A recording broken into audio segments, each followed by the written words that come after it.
Welcome. I'm E.G. Marshall. Welcome to the sounds of suspense, to the fear you can hear. I have a story for you about a writer of books. We all know what it is to read a book. We all read, sometimes to learn, sometimes to pass the time, sometimes to experience a life unrelated to our own, and sometimes to surrender ourselves to the fantasies of a person we have never met and will never meet. But what is it to write a book?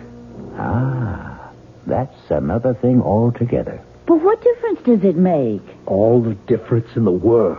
Well, it's not as if it were real. It is real. Don't you see that? Well, it's not real life. It is real life. It's a life more real than yours or mine or any life that anyone will ever live. But how can you say that? It's just a book.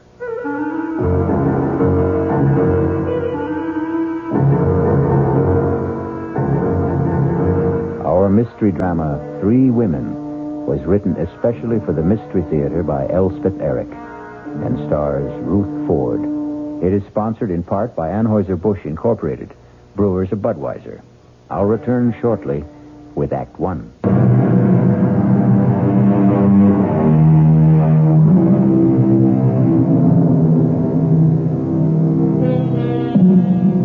What is a book?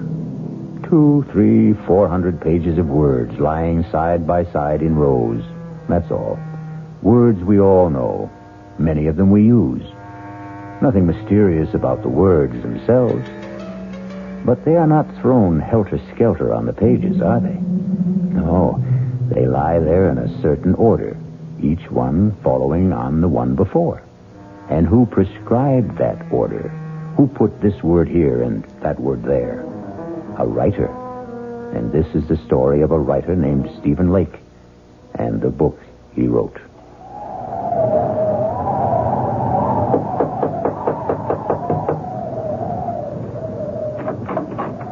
Yes? Does Mr. Lake live here? Yes? Is he home? Yeah, he's home. Could I see him? Well, he's working. Could you tell him, please, it's Mr. Higgins to see him? Higgins? I'm a publisher. Look, could I step inside? It's terribly cold out here. Yeah, I guess so. He really is working, isn't he? I mean, I hear him, his typewriter. You're a publisher, you say? Yes, that's right. If you just tell him... You can go on up. Up? Yeah, up that ladder. That's where he works up there. Oh, thank you. If you get to the top, just bang on the trap door. Well, yes, thank you. Bang hard so he'll hear you. Yes, all right. He heard you. Mr. Lake, I'm Albert Higgins. Albert Higgins. Not from... Yes, from Higgins and Hart. All right to come up the rest of the way? All right. Well, I should say. Can you make it? Can I help you? I think I can. Yes. Here we are. I can't believe it.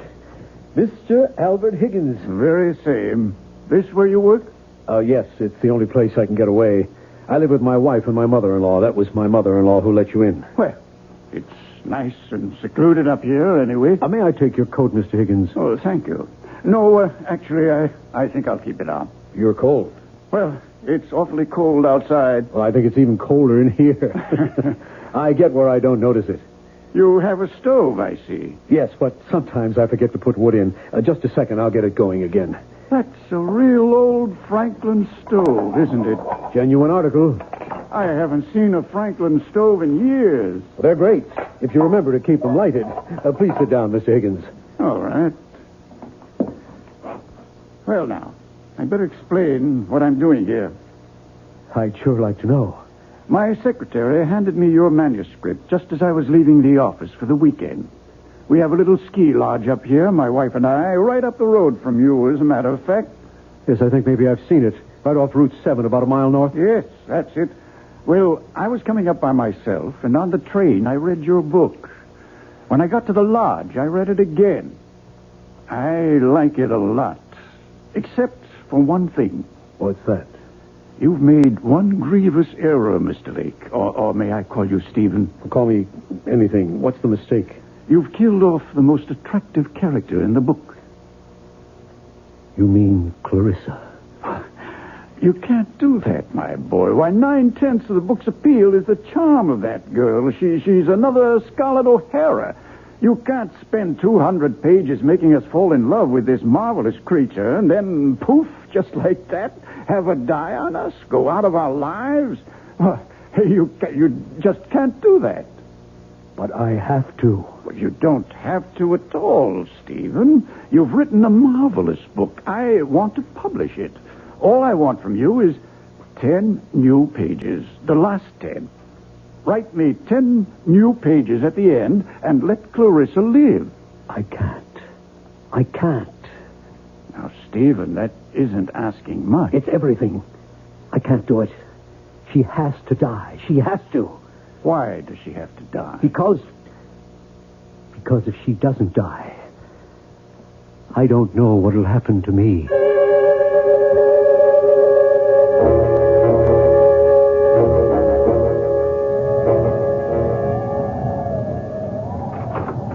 Mama? That you, Loretta? It's me. Well, get your boots off. Dinner ready? Just about. You call Stephen? He gets so wrapped up in his writing. Well, he's not wrapped up now. Listen to him. He's thinking, Mama.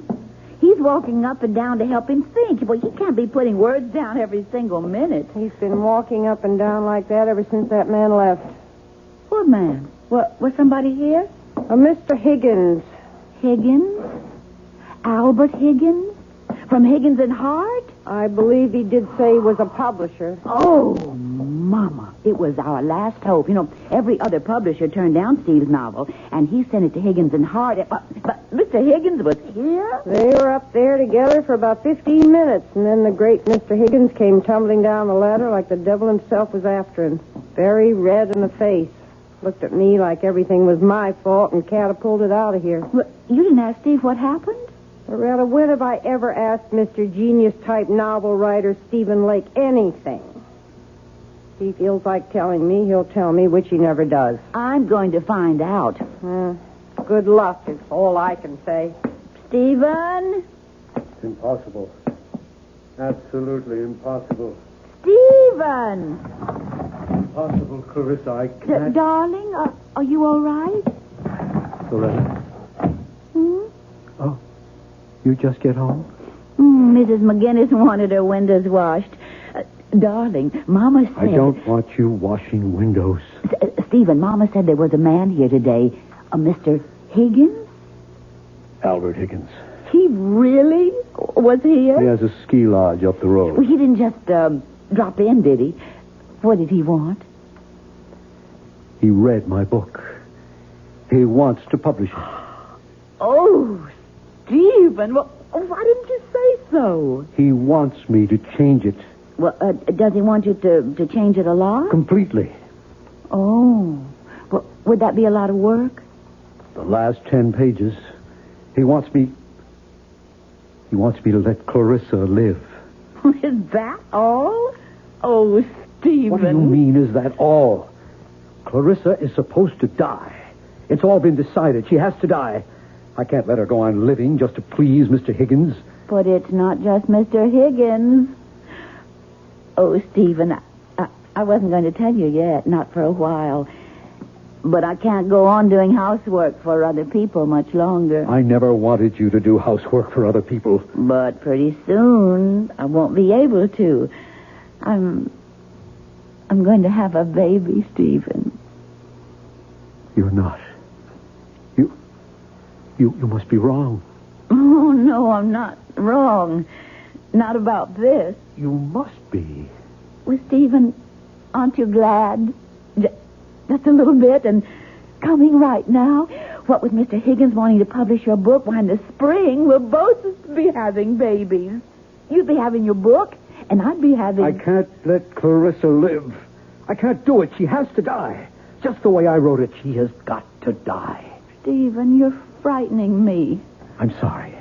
What difference would it make if you let Clarissa live? all the difference in the world. It's not as if it were real. It's just a book. It's not just a book.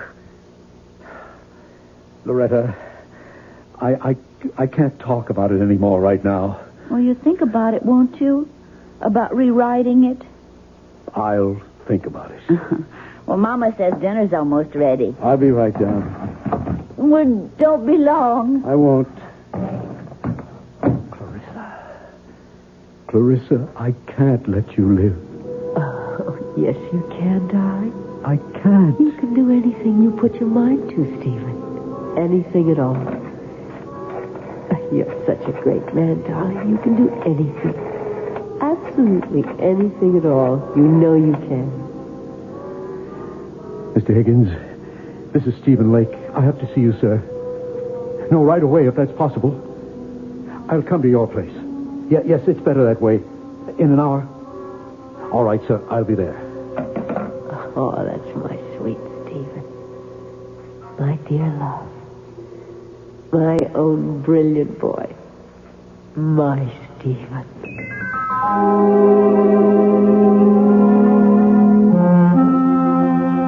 I'm glad you called me, Stephen. I must say I was a trifle perturbed at your outburst this afternoon.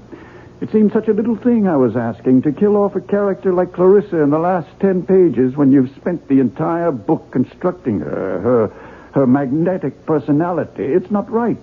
I have to do it, sir. But it's cheating, leading your readers up the garden path. I'll tell you something which perhaps I shouldn't, but anyway, I discussed with my wife the possibility of a sequel to this book, using the same central character. Clarissa? It's a shame to waste a character like that on one book. There should be another, and perhaps another. How can we do that if you kill her off at the end of your first book? Mr. Higgins, I've been writing for 7 years steadily. I've never sold anything. 6 years ago, I got married. My wife, Loretta, has been working as a domestic all these years, and her mother goes out every day to do other people's laundry. I haven't brought in 1 red cent in all that time. But now you will. Lots of red cent. The house we're living in, that's an abandoned 1-room schoolhouse. We bought it a year ago with every cent we had in the savings bank. $400. At a county auction. The room where I work used to be the place where they stored supplies. We got the Franklin stove from a junkyard. If you want the truth, we stole it. Young writers never have it easy, Stephen. My wife has never complained, never once. She's scrubbed other women's floors. She's washed their dishes and dusted their furniture and scoured their bathtubs and polished their silver. Well, in view of all this, I should think you'd jump at the chance to have your novel published. I do jump at it. I am jumping at it. Only, I can't let Clarissa live. She's got to die 10 pages from the end of the book. But that's unreasonable. Don't you think I wanted her to live? Don't you think I kept her alive as long as I could? You think I wanted to kill her? I had to. I can't for the life of me see why. Because I'd fallen in love with her. Oh, come now, Stephen. Deeply, hopelessly, irrevocably in love. Now, my boy, I've been a publisher a long time. I've talked to dozens of authors. They all fall in love with characters they've created. It happens all the time. Clarissa isn't just a character. Well, of course she is. She didn't exist before you created her, did she? She exists now. Good heavens, man. She came out of your mind. She has no life except the one you gave her. Maybe she did come out of my mind, but now she's got a life of her own. Well, in a manner of speaking, of course she has. And I want to prolong that life, Stephen. I predict great success for Clarissa. And for you. You and Clarissa are one, you might say. No, we are not one. We must never be one. I want her dead. And out of my life. On my word, I can't follow you. Mr. Higgins, if Clarissa is allowed to live, I shall desert my wife. Desert your wife? My wife is going to have a baby. Well, then, why on earth would you desert her? Because I love Clarissa. I love her with the kind of love I never knew existed. A love that has more power over me than I have over myself. I can't fight it. I can't escape it. It haunts my waking hours and my dreams as well. Those last 10 pages of the book weren't easy to write, Mr. Higgins. But I had to write them. I had to free myself somehow from a love that was destroying my soul, my life. I don't think you're quite sane, Stephen. Neither do I. Suppose we were to publish the book as it is. Oh, if only you would. And Clarissa dies. What then? Why then, she'd go back to being a character in a book. And if you let her live? Then I would follow her. My life, my body, even my talent would belong to her. I myself would belong to Clarissa and to her alone.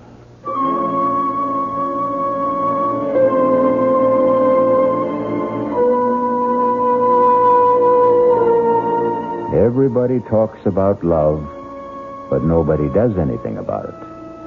Now, here for the first time, we have a man who wants to do something.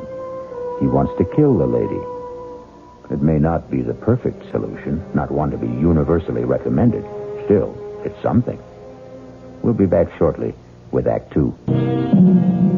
It was an American writer who said it, and not so long ago. Novelists, whatever else they may be, are also children, talking to children, in the dark. Listen with me now to the second act of Three Women. Stephen is talking to Clarissa, a character he created in one of his books, in the dark. Clarissa, I can't let you go on living. But I want to, Stephen. Of course you want to. We all want to. But I want to so badly, and it's your fault, Stephen. Why is it my fault? Because you gave me such a wonderful life in your book. I enjoy it so much. I can't bear the thought of giving it up. Neither can I. Neither can I. To have had a life like that and then to die 10 pages from the end of the book. I know. When the book is published, you'll be dead. I don't see why, Stephen. I really don't. Because till now it's just been you and me and this room and words on paper. But after the book is published... What will it be then? It'll be something that sells for $7.95. $1.50 in the paperback edition. My goodness, you're counting on a big sale, aren't you? Just hoping. But it won't have a big sale if you kill me off, sweetheart. It might. What was that? Who came in? Probably my mother-in-law. She gets home early to get dinner ready. Will she come up here? I don't think so. She hardly ever does. Oh, then let's talk some more about how much you love me. She is coming up here. Oh, bother. Well, we'll talk some more later. I am not going to let you kill me off, Stephen. It's too cruel. Just a minute. All right, to come up. Of course, Mother. Give me your hand. What a place. How do you stand it? I like it. It's cold, too. Your fire's gone out. You been working? Oh, no, not much. Well, what have you been doing? Figuring something out? Well, trying to. Figuring out what to do with the last 10 pages of your novel? More or less. Stephen, it's not up to me to tell you what to do. Then don't. I don't know one book from another, but this book of yours, it's a novel, isn't it? It's a novel. About made-up people, right? Yes. So what's the difference? You can do what you want with made-up people. They can live as long as you're alive to write about them. True? Is that true? Yes, that's true. So, if Mr. Higgins says you should let this character, this Clarissa, go on living, what's the difference? Let the lady live. Who cares? Also, and I don't mean this as a reproach, we can use the money.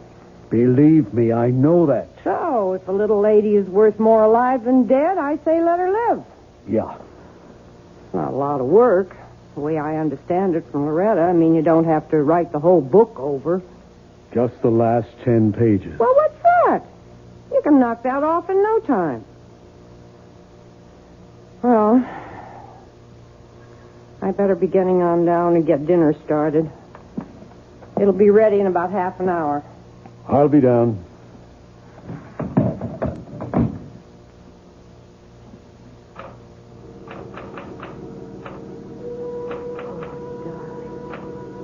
Darling, yes. Yes, sweetheart. The cold hand I held, wet with my tears.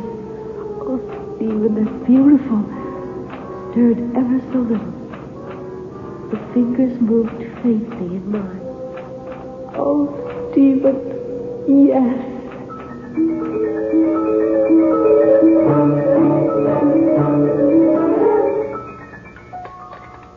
That was a very good dinner, Mother. How would you know? You hardly tasted it. Well, what I did taste was awfully good. Nobody's going to eat anymore. I'll clear. Well, let me help, dear. Oh, don't be silly, Mama, and I'll finish up. You go back to work if you want to. Well, all right. I guess I will. Poor Stephen. He looks awful. He hardly eats anything anymore. I had a talk with him today about changing the book. What did you say?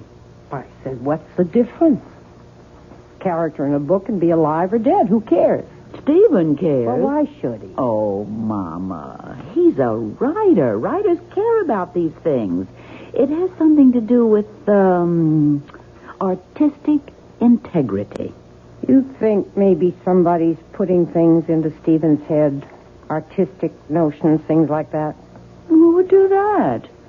Mr. Higgins wants him to change the book. I wasn't thinking of Mr. Higgins. I was thinking of some woman. What woman? I don't know what woman. I don't suppose I should say this, but lots of times I hear him talking up there. Oh, Mama. Steve talks to himself all the time when he's trying to work things out. This isn't talking to himself. This is talking to somebody. There's a big difference. And another thing, that mattress he has up there, it looks to me like there's two people been lying on it. Mama! All right. I told you I shouldn't say it. Now I'm sorry I did. He didn't seem very happy about the baby. I should have kept my mouth shut. Oh, that's all right. You finish up the dishes. I'm going up to talk to him. Don't say I said anything. Don't tell him we've been talking. I won't. Yeah, just a second. I'm not disturbing you, am I? Of course not. Well, I didn't hear the typewriter, so, Stephen, do you love me? What kind of a question is that? It's the kind of question wives are always asking, even if they never say the words. Yes. I love you. Are you glad we're going to have a child? Yes. Yes, I'm glad we're going to have a child. Well, ask a straight question and you get a straight answer. That's the way it should be. So, I'll ask you another one. Why don't you want to change the book? Retta, I just don't. Well, it's not a straight answer. I know it isn't. I just can't. Stephen, I'm going to ask you another straight question. Are you interested in some other woman? Interested? No. Because if you are, I'll go away. No, I don't want you to go away. I'll go away and have the baby someplace else. Till you get over this other woman, then I'll come back. Or if you don't get over her, I'll stay away. Oh, Loretta. Stephen, can you swear to me that there's no other woman in your life except me? Can you promise me that? Loretta, I swear to you, I promise you that I love you. that I love you, that I want you for my wife for always, for as long as we live. I guess I'll have to be satisfied with that. It's the truth. All right. I'll let you work now. Oh, I thought she'd never leave. Please, Clarissa, I don't feel like talking to you right now. Why didn't you tell her about me? How could I tell her about you? She wouldn't believe me. Nobody would. Darling, you know what I was thinking while Loretta was going on and on about herself and you and the baby she's going to have? I was thinking, why don't I have a baby? Oh, not in this book, of course, but later on in some other book. I'll have this perfectly gorgeous child who'll have my sweet disposition and your marvelous brains. How about that?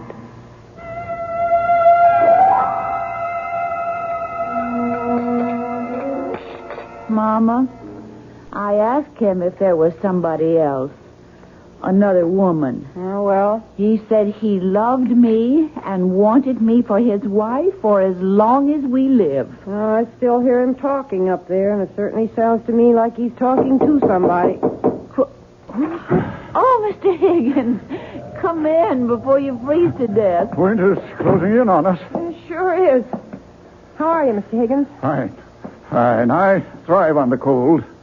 Mrs. Lake, your husband's in, I hope. He's up there, working, I guess. Has he talked to you about, about Clarissa, keeping her alive? He just says he doesn't want to. All right to go up and see him? Oh, I'm sure it is.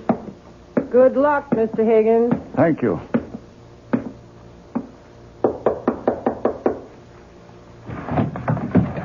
Oh, Mr. Higgins. Okay to talk to you for a few minutes, Stephen? I guess so, sure. I thought I'd like to see how you're getting along. I'm not. You haven't done any work?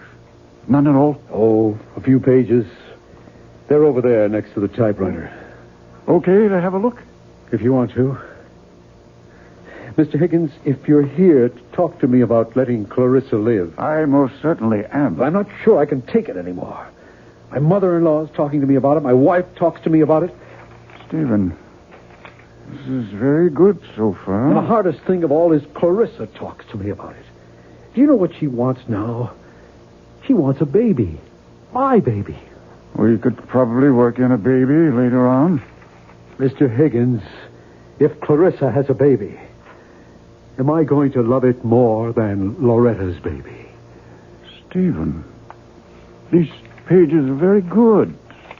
Now write the last couple of pages. I've got to kill her off, Mr. Higgins, and never write about her anymore. Never. Oh, now, Stephen, stop it. Calm down and try to be reasonable. I can't be reasonable. I love my wife, Mr. Higgins. I want to live with my wife and our child. I can't live with her and Clarissa, too. No, Mr. Higgins. Clarissa has to die just the way I wrote it in the first place. If she dies in this book, then I can't write about her anymore. And if I don't write about her anymore, she won't exist. Stephen, I won't publish the book if Clarissa dies. I've put it to you straight. Don't you think you owe it to your wife, to your mother-in-law, to yourself, to make this little concession? Concession? What will happen to them if you don't? What will happen to them if I do?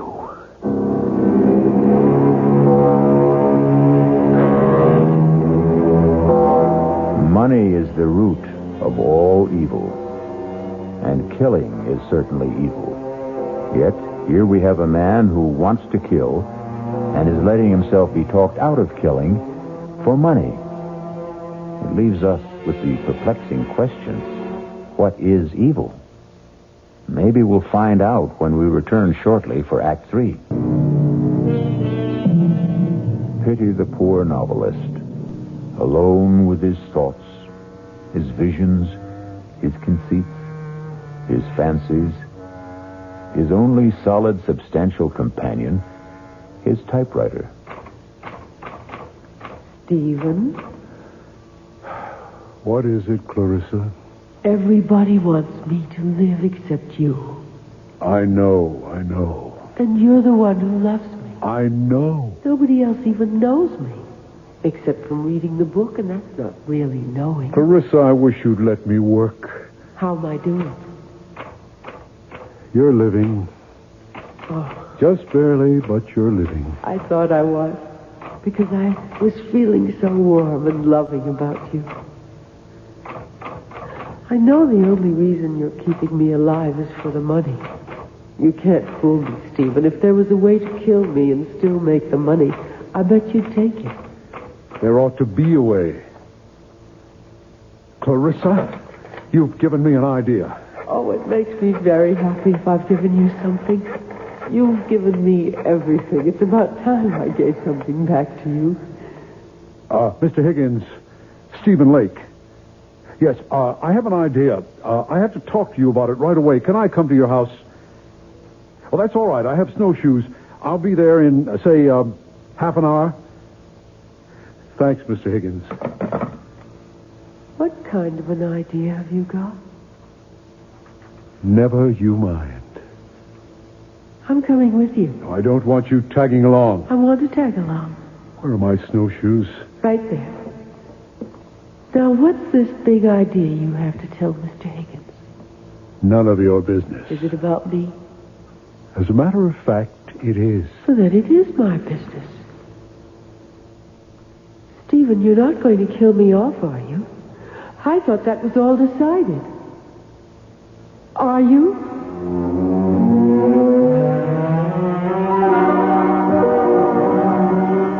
Now, my idea is this, Mr. Higgins. I'll finish up the book just the way you want it. Good. Clarissa stirs and comes to life. Whatever it was she was dying of, she only went into coma, etc., etc. I'll work it out. I'll give you the book in a couple of days, maybe by tomorrow. Good. Then, if you still like it... Oh, I like it. It's yours. Only, I want it in my contract that whatever money the book makes goes to my wife. I want her to get all the proceeds. But it's your book. Why, I just happened to write it, that's all. And writing is... I nearly ruined my wife's happiness and my own. I don't want any money for that. Stephen, it seems to me that you're simply feeling guilty about your feelings for Clarissa. I am. Guilty as hell. And about the other books, the ones after this one. You're not going to tell me you don't want any of that money either. I want somebody else to write those things, not me. You're joking. Mr. Higgins, I've got to get Clarissa out of my head. And the only way to do that is to put her into somebody else's head. Let somebody else keep her alive, not me. Well, I suppose we could find a ghostwriter, but at least let me have those last 10 pages with Clarissa alive. Mr. Higgins, you'll have them. Tonight.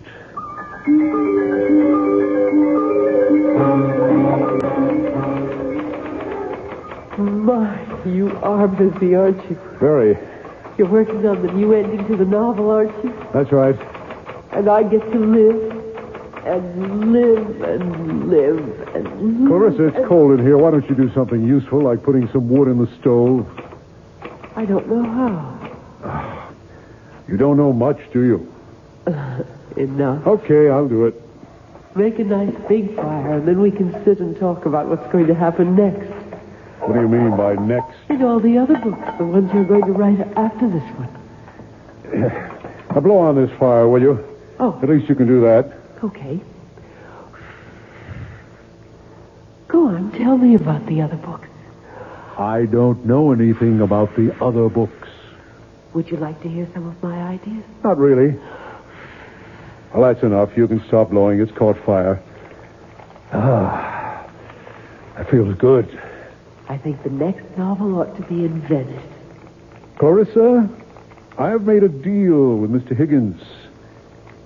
When I finish these 10 pages, thereby keeping you alive, I shall turn them over to him to replace the original 10. And then I shall write no more books. Well, No more books about you, anyway. But Mr. Higgins thinks I'm wonderful. He wants lots of books about me. He's going to get lots of books about you, but they won't be written by me.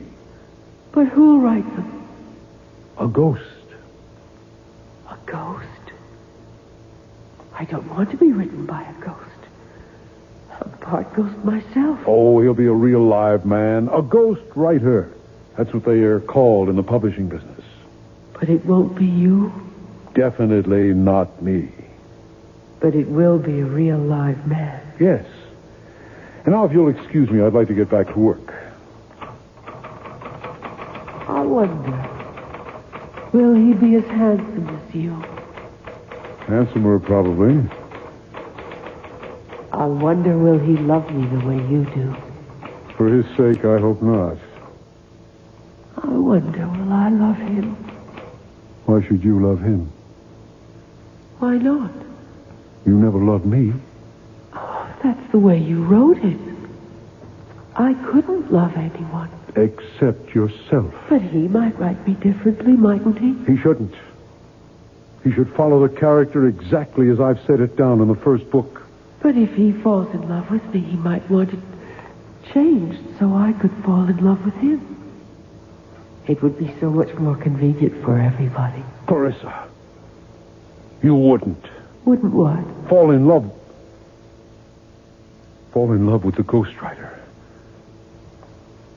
Would you? How should I know? Well, you wouldn't have his child. You wouldn't do that. I think I'll put another piece of wood on the fire. Or would you rather do it? Clarissa, would you have his child? There. Oh, look. That's a nice fire. Lovely. Answer me. Would you have his child? Well, Stephen, if that's the way he writes it, I guess I'll have to. Stephen, what are you doing? Oh, no. You're not going to have his child. No. Stephen. You're going back to where you were in the original. You're going to die 10 pages from the end of the book. You're not going to burn the new pages, Stephen. You're not. Joan! Help! Help! Someone help me! I'm on fire! Help me! The quilt! Get me the quilt, please! Help me!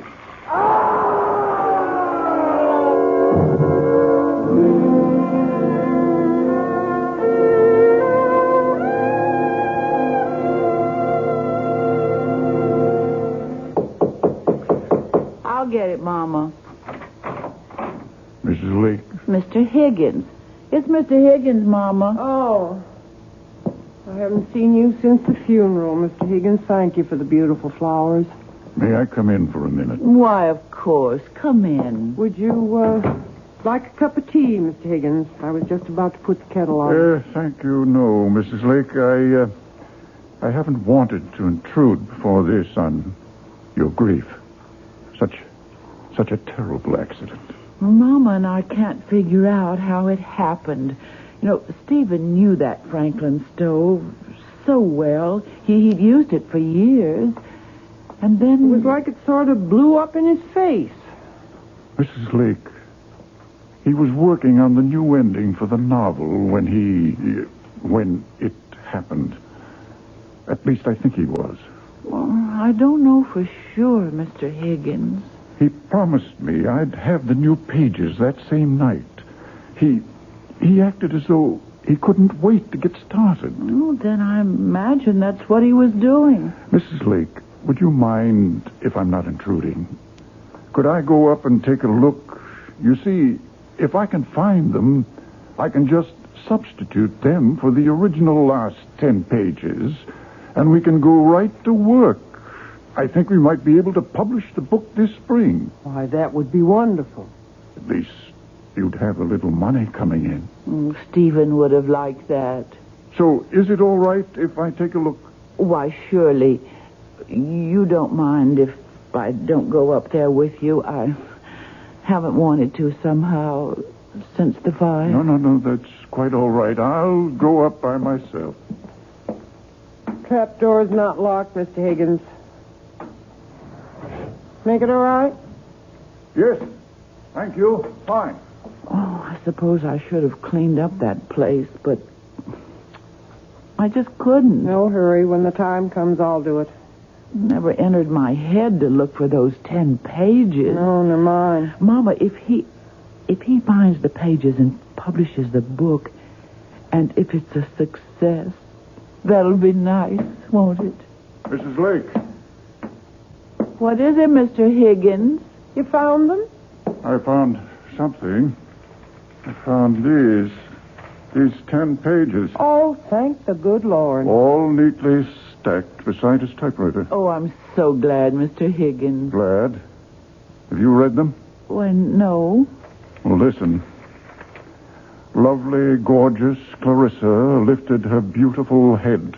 She wasn't dead after all. Well? But that's not the way Stephen writes. I could hardly believe my eyes. That creamy complexion was beginning to pinken. Pinken? There's no such word as pinkin. My adorable sweetheart had only fainted and wasn't dead at all. My goodness, but I was happy. Now I ask you... Stephen didn't write that way at all. Nothing like that. And who did? Who did write this awful trash? Mr. Higgins, you don't think that... Well, somebody wrote it. It's typed on his typewriter. You don't suppose it is possible that Stephen went mad and wrote this awful stuff while he was unbalanced? Mr. Higgins, if Stephen was a certified lunatic, he couldn't write 10 pages like those there. Do you want them to keep for any reason? Oh, I don't think so. Well, I'll take them home with me and burn them. Mr. Higgins, does this mean that there won't be any book at all? Why, I hadn't thought... I would so like to have a book of Stephen's published. Tell you what we'll do, Mrs. Lake. We'll go ahead and publish the original version, the one where Clarissa dies. Oh. You say something? No. Sounded like a ghost, kind of.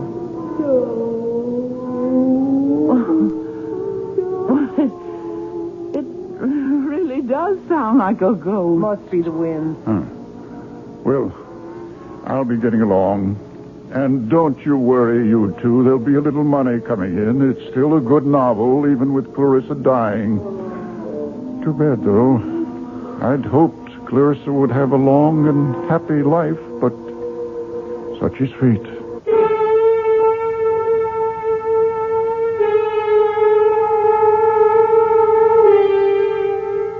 And the moral of the story is... What is the moral of the story? How's this? Lie if you like, but never believe your own lies. Or, the man who fools himself is a fool indeed.